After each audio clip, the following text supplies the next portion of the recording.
Hey guys, Glenn here. So Clash of Clans recently had an update, and the new Super Wizard, the new troop, seems to be the new OP strategy with pretty much any Town Hall 13 basis. So I'm just gonna share my insight and my process of how I figure out what kind of strategies will work for certain bases. So let's look at this base. I'm just gonna play 5 replays of my attacks, and I'll just go through what I'm doing and why it works. So this one, I take Ice Golem and 4 golems, and I pretty much put down a couple wizards behind, and I just trickle in and take down the base section by section. So this one, what I'm doing is I'm using my Ice Golem to tank for the enemy hero. That's where the Ice Golem usually goes, is the single Inferno to counter the single Inferno or the enemy heroes, because they're going to do too much damage to your golems, so it'd be a waste. So I use and invest my king and some wizards and Ice Golem to take that section off, so that this ring base allows my troops to go just one direction, all 4 golems and my warden and queen. And I beeline a log launcher so that it takes out this threat here, which is the scatter shot, and then the town hall. Now if you have the log launcher deploy somewhere far away, and then you put 4 EQ on the town hall, even before the log launcher gets there, you know that the town hall goes down. So what does that mean? It means that I don't need to deal with the damage from the town hall, and the things that come out of my log launcher now is going to do damage additionally to the things that are in the core. And I only want to use 4 EQ if I know it's gonna hit the town hall and it's going to do some damage to the defenses. That's why I was able to take down these single infernos and explodes and scatters, because they were pretty much beat down.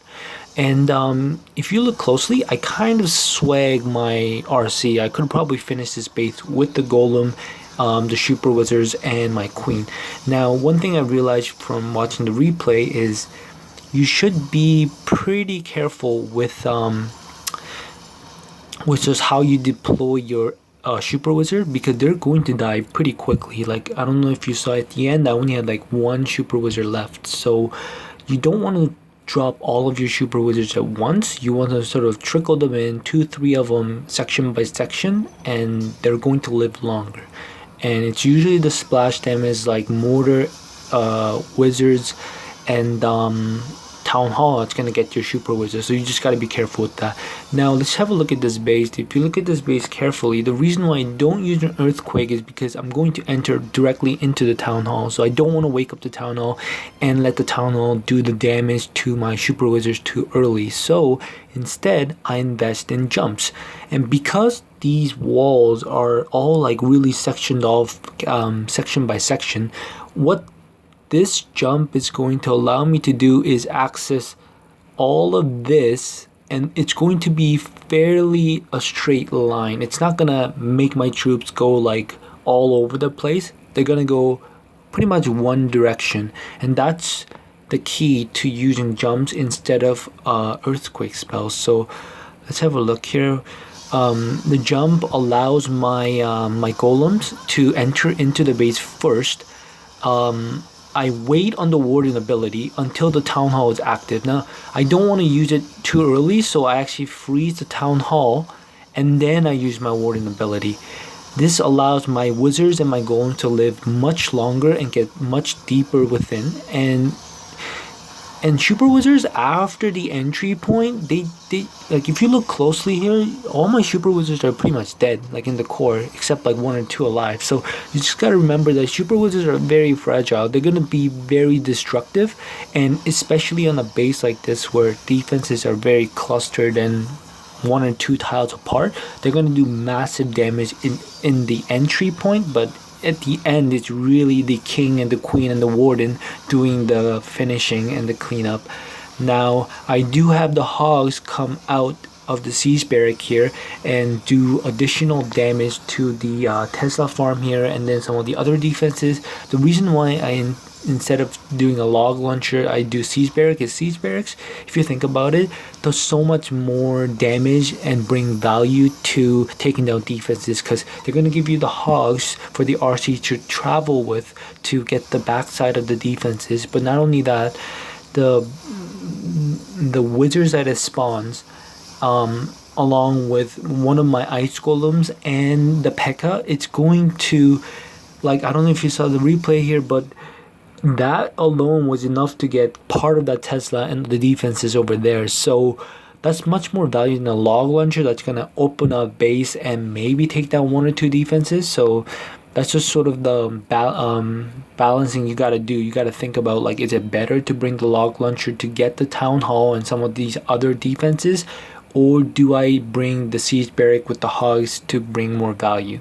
And in that case, it was siege barrack.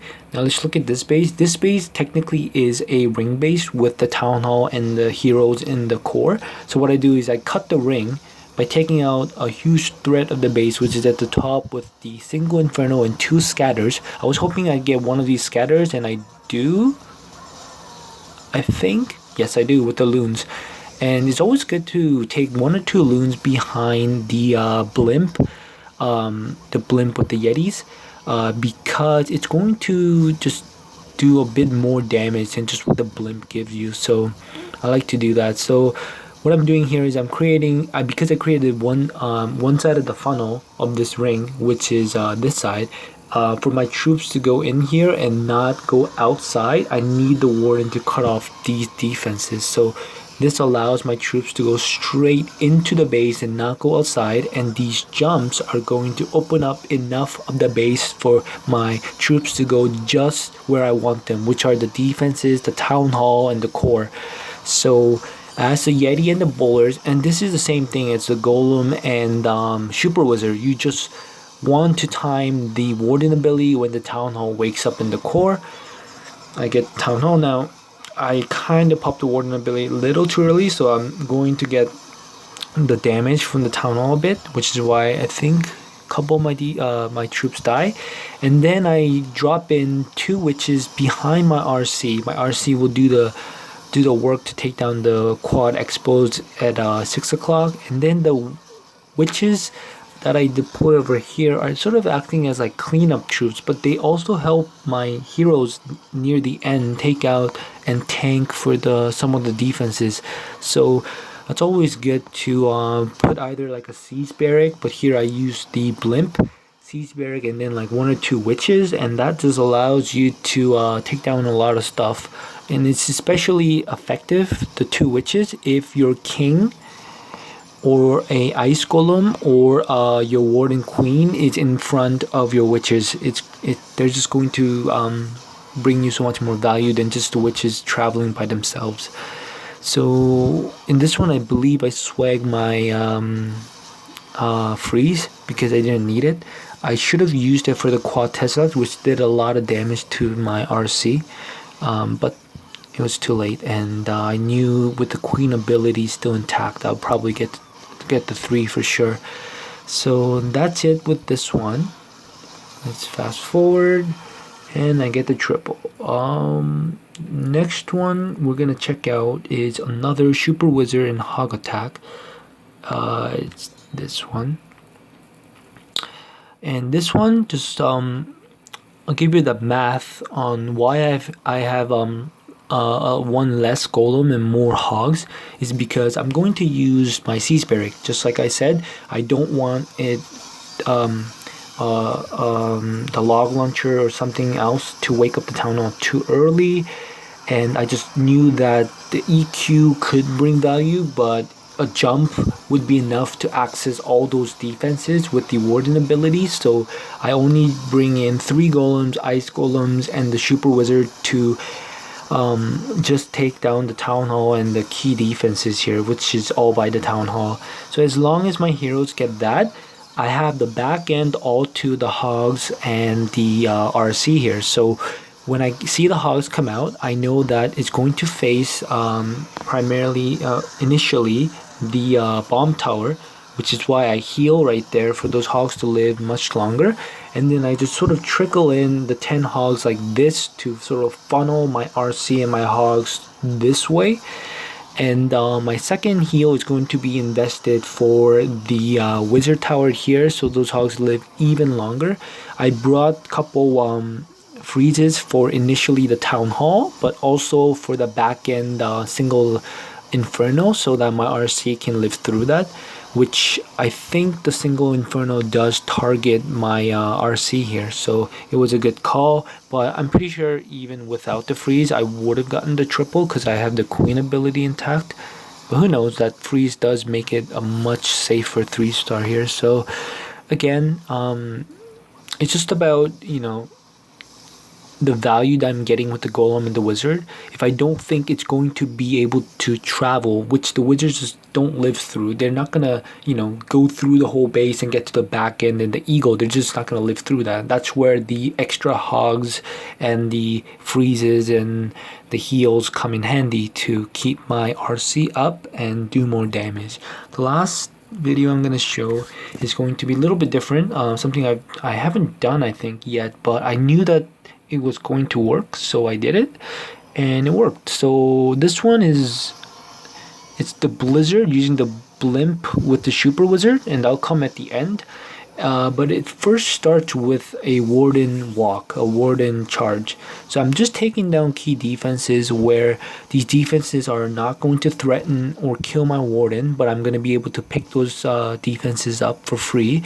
Now the funneling here was kind of sketchy, I'll be honest. I could have funneled this way better, but I still got it to work, so hooray for me. But this should have been a wider, better funnel created. Like, I should have cut this army camp off. I should have thought about like a yeti and a wizard combo here to really get that out of the way, because here you're gonna see me wall break into that corner, and then I'm hoping the pekkas and the queen would go in here, but the queen could have easily walked.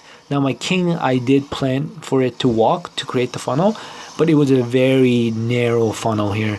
Anyways, so I get the warden in, I get the super wizards in as well, which is going to do a lot of damage into the core here. And I invest the warden ability early because I know that my troops here, my pekkas and my super wizards, are not going to face the town hall. That's the only reason why I would use my warden ability quickly. So after I get that done, I know my super wizards are doing work, but they're gonna die quickly. But still, those pekkas are not gonna die because this base had multi infernos. And then look what I'm doing here at the top. What I'm doing is I'm dropping my blimp. I'm putting it so that the blimp drops right next to the town hall, not on top of the town hall or too close to it, a little bit before. And then I drop the invisibility spell, not over the town hall, but just where the blimp would be. Now that could overlap part of the town hall, but it can't overlap the center of the town hall.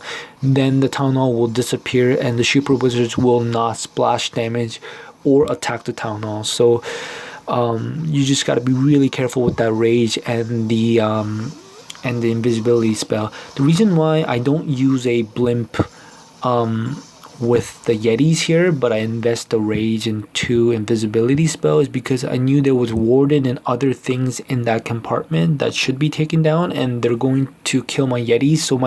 So the blimp could have not destroyed the town hall. That's why I invested into the 4 spells, right? The rage and the 2 invisibility spells to make sure that those super wizards get the town hall and some of those other defenses. So hopefully this sort of opens your eyes to some of the strategies that really does work, which are, healers, pekkas, healers, yetis, bowlers, blimp, and my favorite right now is the golem wizard, plus how many number of hogs you need to get to the back end, the back side of the base. So hopefully these triples show you some insight into what goes in my brain when I'm coming up with strategies, and we'll get more triples in our wars, hopefully. It's been Glenn, and Clash on, guys.